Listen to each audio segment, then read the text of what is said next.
everything from different, publications and stuff like that. So I really, really enjoy that. And then right here in the UK, I'm kind of having a lot of fun with this Cyber Centurion program for the next generation of cybersecurity people. This is otherwise known as the UK Cyber Defense Challenge. And I'm also working with Cyber Titan, which is Canada's next cybersecurity opportunity. So what are the things that I really enjoy? I come to information security from a law enforcement background, and I've done some neat stuff with criminal intelligence analysis, the non-sexy side of CSI. And, I've been involved in some drug trafficking, illegal tobacco, and national weapons enforcement and seizure team. So that was kind of really neat. But I'm absolutely fascinated by the digital crime scene. That's something that I think is, as you get into information security, or if you're exploring your career options, digital forensics and incident response become a really big key of how we're going to do and defend these networks and investigate what's going on. And I wrote an article about CSI meets managed service providers or IT providers that really talk about how IT is everywhere. One of the most awful tasks I ever had to do as an RCMP criminal intelligence analyst is suck data after drug dealer phone after drug dealer phone after drug dealer phone. But there is so much of what's going on. Now, I'm just going to give you kind of an overview of a few actors and why we still have a problem with cybersecurity. We have a number of people and individuals. These are U.S. criminal indictments that I put up there about certain people and actors that are I'm going to say they're causing us the grief. They're causing us a problem. In the first case, these two rock stars were the Microsoft is calling you to say that you have a virus on your computer, tech support scam. Okay? Now, they're making an absolute ton of money doing this, and there's been several people arrested in conjunction to tech support scams run out of India that are preying upon, people that don't have you. Okay? People that don't have somebody, the voice of reason in IT, to say, what, Microsoft never calls you. In fact, when you try to call Microsoft, sometimes they don't even answer. So it's just changing that perspective. Educate your elders, educate your nephews and nieces and your brothers and sisters, because these guys are out there and they're making a lot of money doing it. In this other particular case, these guys, again, are involved in all sorts of nastiness stuff, in relation to cybercrime, basically identity theft, and doing the type of thing where you impersonate somebody, you fill out their taxes, and you then change the address, and you get a bunch of money for doing that as well. Okay? Now, one of the things that I want you to keep in mind here is I didn't say the words malware, and I didn't say the word virus or Trojan, because these people aren't using any of that stuff. This is actually con jobs. And the one takeaway from my presentation about information security in our next 10 years together is really going to be about this type of attack has been going on since Roman times. Okay? We need to work together as a community to fix that. We also have some problems with just mistakes. People make honest mistakes. Now, sometimes if you're like AA insurance, you just try to pretend it didn't happen. And then Troy Hunt calls you out on Twitter, and it's really fun because now the ICO has spooled up an investigation. I think it's one thing to say, we got breached and it's really bad and we're working with our friends and partners.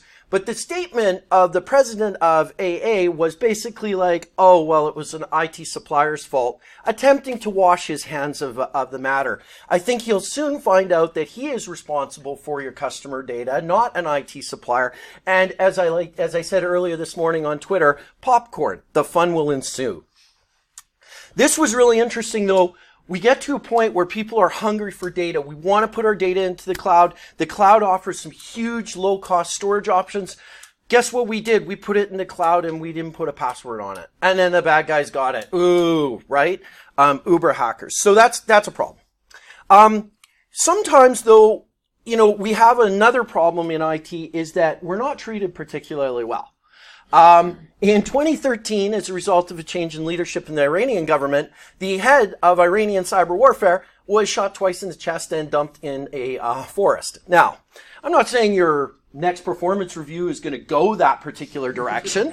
But I just think you would like to keep it in mind that at the end of the day, literally this stuff can be life and death. Okay? This is probably my favorite about the epic fail. Okay? So the thing that I want to draw your attention to here is the Peter Romar and his alias. Okay? All right, we're not talking about the Lex Luthor of cybercrime here, all right? Now, what these guys were, and it's just, you're going to love it, they were Syrian electronic army operatives, okay, working for the Assad regime, all right? Now, I guess it kind of sucks being on that side, you know, your boss is busy like poison gassing a whole bunch of people, you know. And so what you're thinking is maybe as a retirement plan, I'm just going to pretend I'm a really badass hacker and I'm going to threaten US companies with extortion demands saying that the Syrian Electronic Army will attack you. Okay, so first thing, don't use your real name or something close to it. The second thing is don't do it from a Gmail account or a Facebook account, okay? Especially when your picture is on the account, all right? So this is what I'm saying is that people come to the cybercrime world and attempt to do some real harm, but in the end, it's the great undoing. So here's one of our biggest problems right now. These are some numbers that came from Forbes. I like to throw little stats into it. But here we're saying that by 2020, okay, the industry, cybersecurity industry, $170 billion. A lot of money, right? And then we say that the cybercrime costs are projected to reach $2 trillion. Okay? To give you a modern day parallel, that is like North Korea versus the United States. Okay? What I suggest there is somebody's country is going to be turned into a parking lot. And I think we're pretty sure which one that's going to be. It's not balanced, okay? Spending $170 billion to try and take on a $2 trillion industry is not balanced. All we can do as the UK, as the G20, is move that somewhere else. And the reason for that is $5.8 trillion by 2020 is going to be made online, okay? So we don't want 33% of every time we do a transaction online to go to cybercrime. In the UK. We want the UK to be the safest place to do business. This is a really interesting one too, because you know I was talking about the idea behind cybercrime and kind of where we're going with it. The reality here is it's these scams that are killing us. 360 million in business email fraud. That's where the hackers just ask you to send them money, pretending that they're somebody else. Okay? That's what that scam is, right? All your antivirus and next generation firewalls in the world are not going to prevent somebody asking you to send money, okay?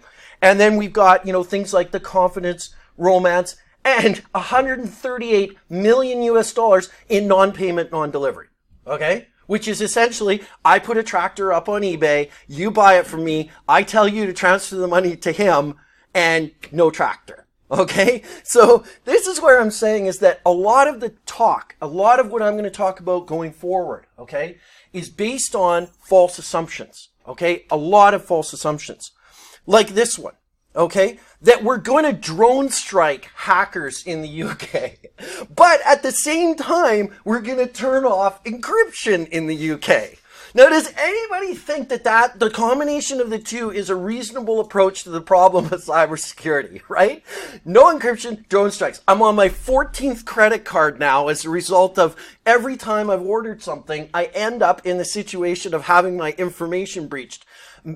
You know, maybe we should use some encryption around that. So in 2017, I originally gave this presentation at IISP Crest conference, and we talked about what the future looks like. They wanted to look into my crystal ball and talk about, like, where are we all going here? So at that time, a week before WannaCry, I mentioned that perhaps if you took NSA malware and combined it with ransomware, you might have a global cyber attack officer. So anyways, it happened. But we can see a clear chronological situation of events. We saw the leaked source code for the Myra botnet in September. We saw the Dyn DNS attack, right, in 2016, in October. Then we saw the Deutsche Telekom attack that didn't brick, but knocked off 90,000 devices. Now, the good news here was they just rebooted, everybody got back on the internet. But I'm pointing to that saying that's the first time that we've seen the use of a cyber weapon of mass destruction, okay? Later on, we see MethBot, which was actually a bot that hijacked a bunch of things to click on, and you guessed it, watch ads. The bots were watching ads in order to make 5 million a day. 5 million a day. That's unbelievable. And BrickerBot, which you probably may be familiar with, which was essentially Myra that forced firmware onto these Internet of Things devices that then broke them. Okay? So some really interesting stuff. Now, this is where we went shortly thereafter. We had some unfortunate and really powerful tools dumped by the shadow brokers and the Vault 7 disclosures of the CIA. Now, entrepreneurial cyber criminals decided that they were going to take Eternal Blue and Double Pulsar, Eternal Blue being a SMB v1 exploit that worked basically on every Windows box known to mankind if the SMB v1 protocol hadn't been disabled, okay? And Double Pulsar, which is a very sophisticated Trojan that goes into the memory and hides inside the memory of a computer. Target was Russia. Okay? So when you look at the beginning of the WannaCry outbreak, it actually about 70% of the infected machines were Russian. So when people start talking about attribution, I ask the question, okay, does it look like it was the North Koreans because of the keyboard and the timestamp of the malware? Maybe, maybe not, okay? So let's be very careful about when we start attributing these kind of attacks. The toughest thing in cyber to do is actually provide context for the attack, why it happened, and who did it. Now, I have a theory about this. This is my theory, and I have no evidence to prove this, but I think the Ukrainians bought some hacker services from some people like the Lazarus Group to kind of take it to Russia.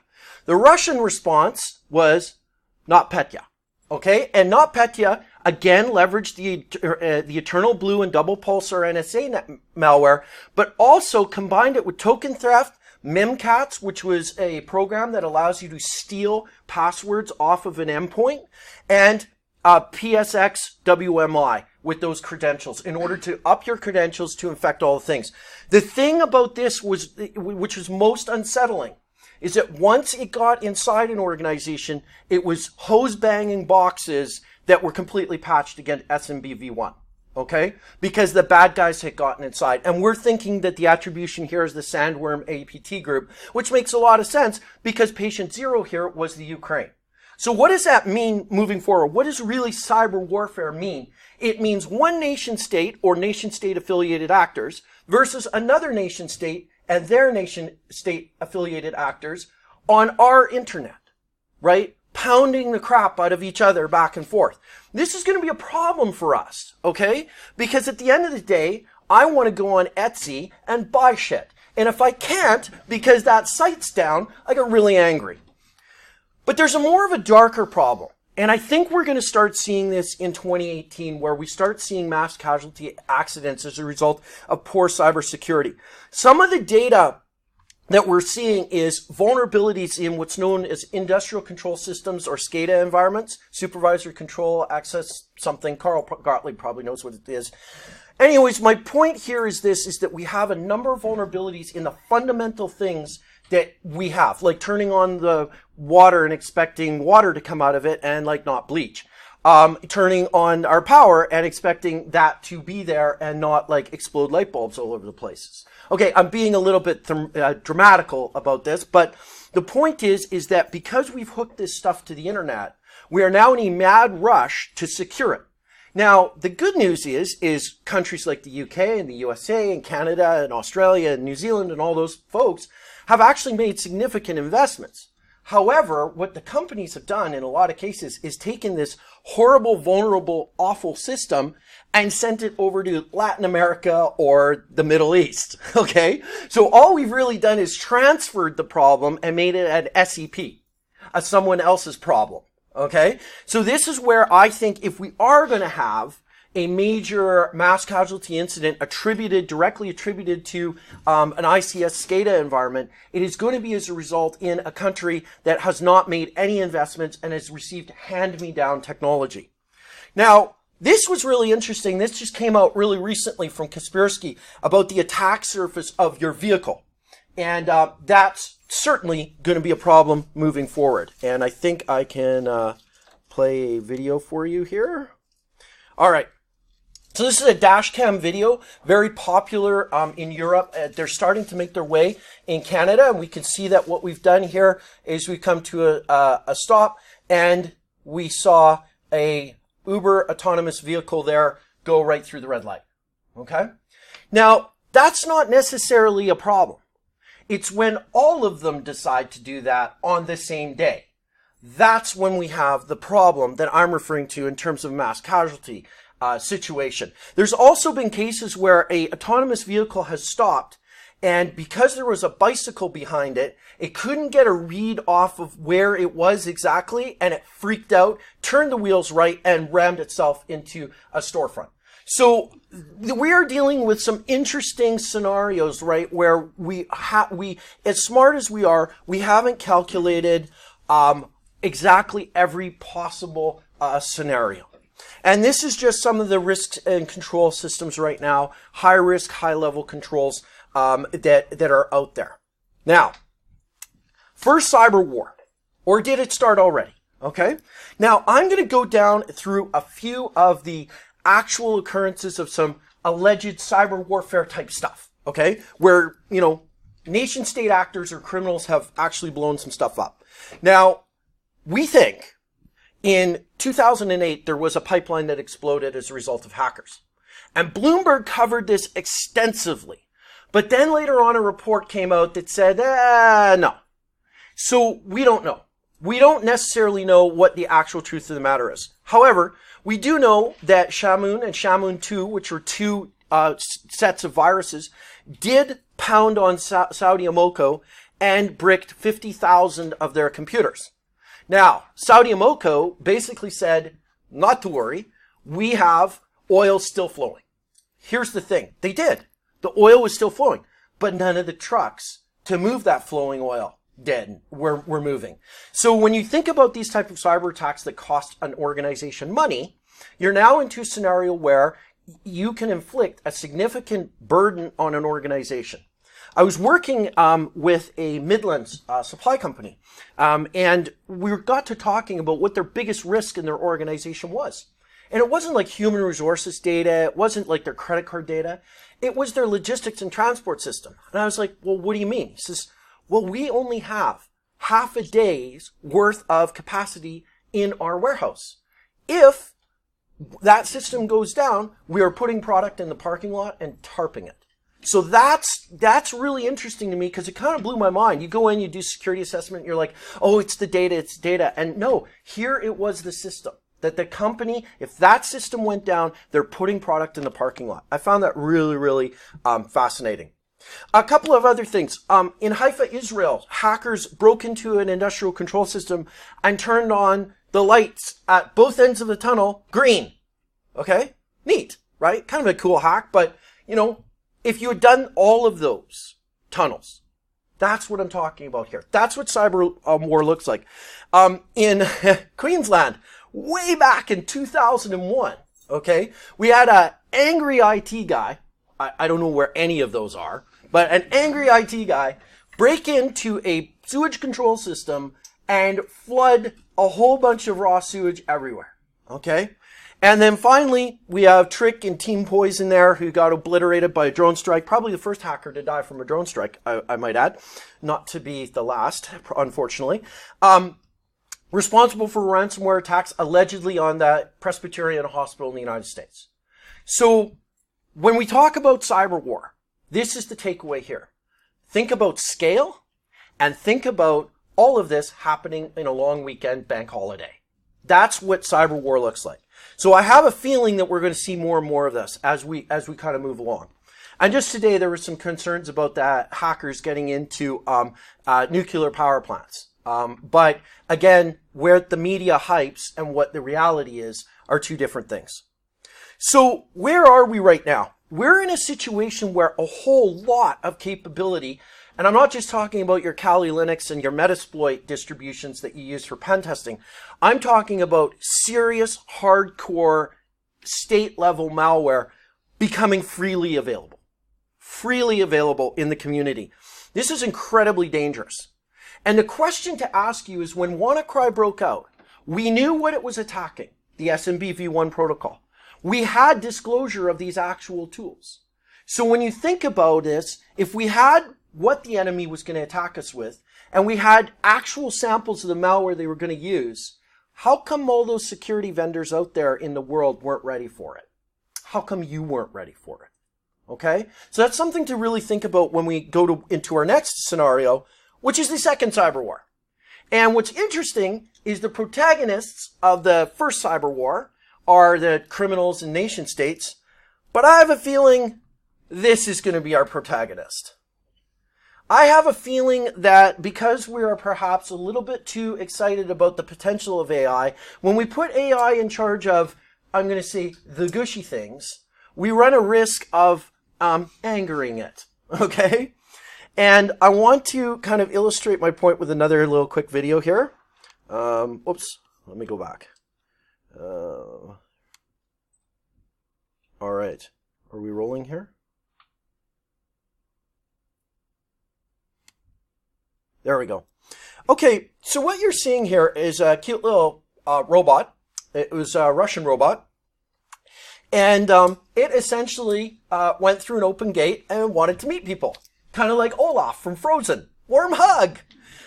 Well, it went and it kept moving around until finally it died in the middle of the street.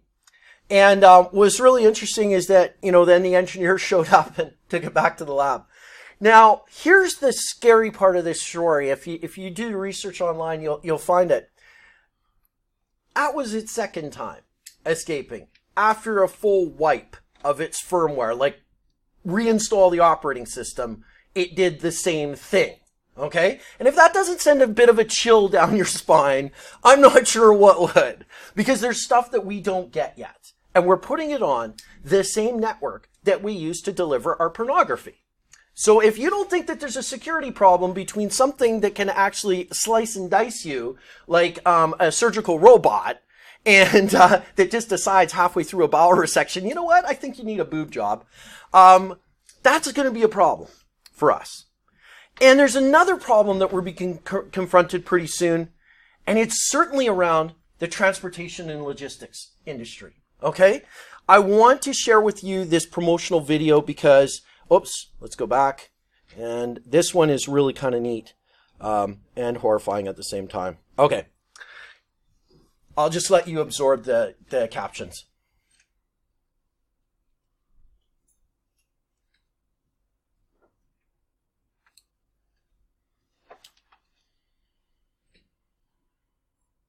Yeah, that guy looks super happy. Which ones are the robots? Yeah. No kidding.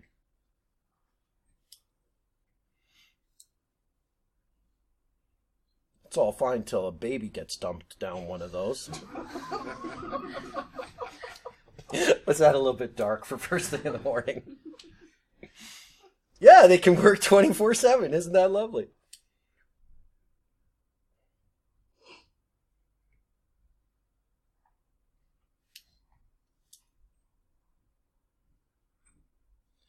And just think, if you're an IT guy or an IT lady, at some point, bosses are going to come to you and say, we need to put these on the network.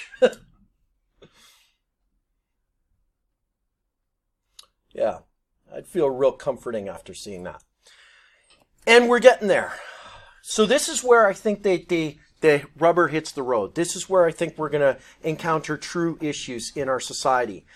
Those two examples there of the ground bot for Domino's Pizza and the drone delivery of Domino's Pizza take away the jobs that a lot of us had when we were growing up, the first jobs that we got in school, and those will be no longer available to us. And then we have this. This is an this is a criminal complaint for a wrongful death suit. Now, the important thing to understand, what happened here is Ed was working on the assembly line in an automobile plant, And I guess Ed was turned into Ed paste by an industrial robot. Now, the problem with this is, look at the plaintiffs, okay? This is a problem because you have about 5 companies involved in the creation, sustainment, and patching and updating, maybe, of the robot. So the problem here is, who is responsible? Hasn't been determined. What is going to happen here before anybody gets any money for the unfortunate demise of Ed is they're going to all fight about whose responsibility it was to make sure that that robot was safe and wasn't able to turn Ed into Ed paste. Okay? So this is another problem that we're getting faced. And then it was disconcerting when General Motors announced that they put 30,000 of their factory robots on the internet. I'm just hoping they put a password on that cloud service. So when I had a conversation with one of the CISOs of Fiat Automotive, he said to me that one of his biggest fears is not like hackers or criminals. It's a car leaving the factory missing one screw. Okay? Because that can initiate a giant product recall. Okay? We've seen this in one of the largest automobile product recalls was when the explosive capabilities of airbags was used an explosive chemical that was a little bit too explosive. And that caused a massive product recall for a whole bunch of vehicles. So one of the biggest problems that we have is these machines are being put on our networks that we're responsible for, and they have vulnerabilities. And a lot of us don't understand that stuff. We're going to be told by management to put it on there. What we need to do is exercise some fiduciary responsibility. Otherwise, you end up in that indictment that I was saying right there, because we all know what happens when something bad happens, right? It's usually IT's fault. That's the default position. You're going to have some splaining to do, okay? So this is where we need to be proactive in our community and get in front of this and say, okay, I'm not going to put our industrial robot systems on the internet. Because guess what? They actually begin to learn. And this is disconcerting as well. So they've done some research. They invented a language at MIT that allows one robot to teach another robot how to do. Today's lesson is homicide. This could be a potential problem, all right? Depending on what the issues are that robot decides to teach that other robot. And here's the problem. It's not like every IT guy that these robots are going to meet is going to be super friendly and nice, okay? So, yeah, we're kind of setting ourselves up for a little bit of disaster. Now, I do have the most unfortunate last name right now due to a certain orange demon that's running the United States. One of my last names is Trump. I'm actually Thornton-Trump, and I've been starting to move that up there. You can follow me on Twitter at @FatHobbit. Fat_Hobbit, but with a PH, right? I thought you was black. Anyways, global warming, it's going to be a problem. I believe it's coming. Here's what the impact is. So we're going to have societal stress when we introduce the global warming issues, the societal issues, and industrial robots. Because when we see these stats, one robot produces employment by 7 jobs, reduces employment by 7 jobs. One robot, 7 people gone. Now, I got access to a really recent report from Forrester, and this is not good. 7% of us are completely screwed. Okay? Now, I think if you're here at SteelCon, you're pushing yourself in the right direction because you will be not in that 7%. But what they're saying is that a whole bunch of jobs are going to change. We are going to get an incredible societal disruption moving forward. And it's not because of the inevitable march of time. It's because we are very interested in leveraging and making things way more efficient than they actually are. This will have a really great impact. And the bottom kind of says it all, is even though we're going to get 10% employment for automation, we're down 7%. And that's potentially in the Great Depression category in the United States. So in 2023, how are we going to fix this particular problem? If we're going to put all of this crap on the internet and we're going to all of a sudden wire up our robots and our AI and we're going to move things into the realm of virtualization and avatars and all that kind of stuff, we have Elon Musk that wants to put your brain on the internet. Now, I don't know about you, but there are a few things that perhaps rattle through my brain that I don't necessarily want to blast out onto the internet, like at all. Especially when I'm in some like marketing meetings and stuff like that. So this is where we're now talking about human firewalls. We're talking about the ability to directly interface with the internet with our minds. There's a lot of experimentation going on that. Now, the good news is we're a long ways away from that happening. Okay? Your brain is an incredibly powerful computer, and I put down some of the stats there, where they're trying to like, quantify what your brain is capable of doing, and 38 petaflops of processing power and 3.5 thousand terabytes of memory. There's a gigantic system. I mean, you could probably teabag noobs all day if you had a system like that, for sure. But where we're going with this is the fact that one of the problems that we have is the internet is a very insecure place. Okay? The underlying protocols were made back in the 70s and 80s, maybe even before that in the 60s, and they don't have any security. BGP, NTP, DNS. We've just tried to add stuff on and made this kind of super mess, right? Now, there's a lot of people in the community who have been talking about the .secure network. But here's the thing. We have a weird situation. We have a love-hate relationship with the internet. Sometimes we want total security, especially when we're banking. And sometimes we want partial security, like when we're voting. We want to know our vote counted, but we don't necessarily want whoever's in power to attribute that vote back to who I am, right? And then there might be, and I'm just going to say this, guys and ladies, there might be occasions where you want to be completely anonymous about what you're looking at on the internet, okay? So the problem becomes is when we try to solve this multifaceted beast, and we come up with things like, okay, we're just going to make a .secure internet. Well, that has problems within the fundamental ideas around our society where we get to choose whether we want to be secure or not, depending on what we want to do. So we have a lot of work to do. And, you know, I promised a Taylor Swift quote. Here's the best one I could find. Okay? I think Cyberwar is going to continue. It's going to ebb and flow. It's going to go up and down.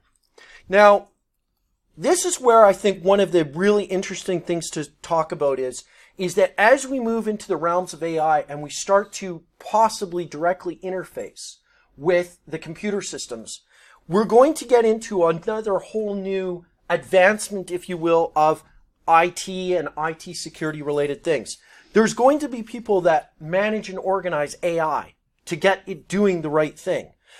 There's going to be people that hunt down rogue AIs that have spun off and started to do really crazy stuff, which is fine if it's a website where you're making like, I'm going to say ingredients for recipes, not so fine if you're running a nuclear power plant, okay? We're going to have people that are going to try and debug the interface between the human brain and the computer systems. And finally, we're going to have probably at some point a planetary area network, something that takes us to the next place. So I'm saying in 2025-ish, maybe it'll come sooner, maybe it'll come, later, but I think we're going to end up with a new internet. We're going to end up with something that meets our security requirements at the first layer. And this is where, people have been talking about IPv6 for years and stuff like that. Maybe it'll be IPv6 v2 with security now, with improved security. And then we can talk about quantum and post-quantum and all those terms. But the point is I think at some point if we're going to put these very dangerous things on the internet, we're going to have to make sure that the foundations are way more secure.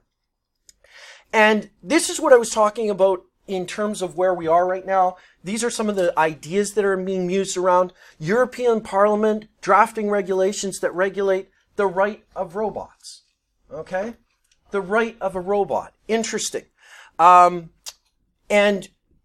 Basically that robots will be persons one day in the future.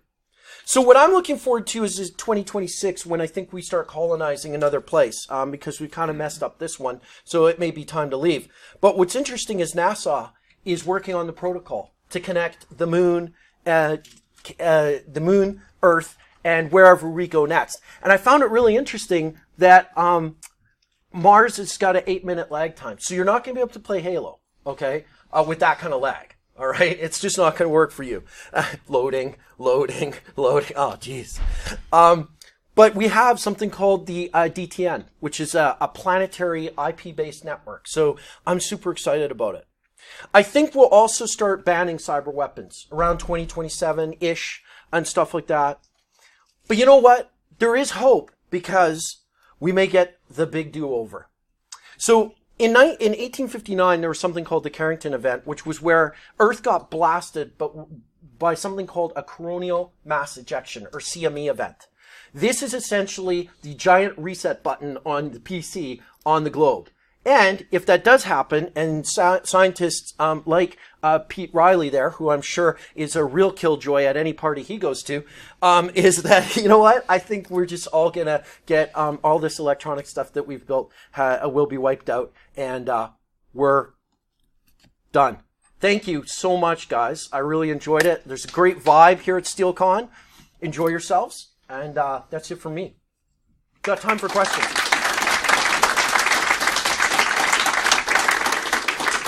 Thank you. That's awesome.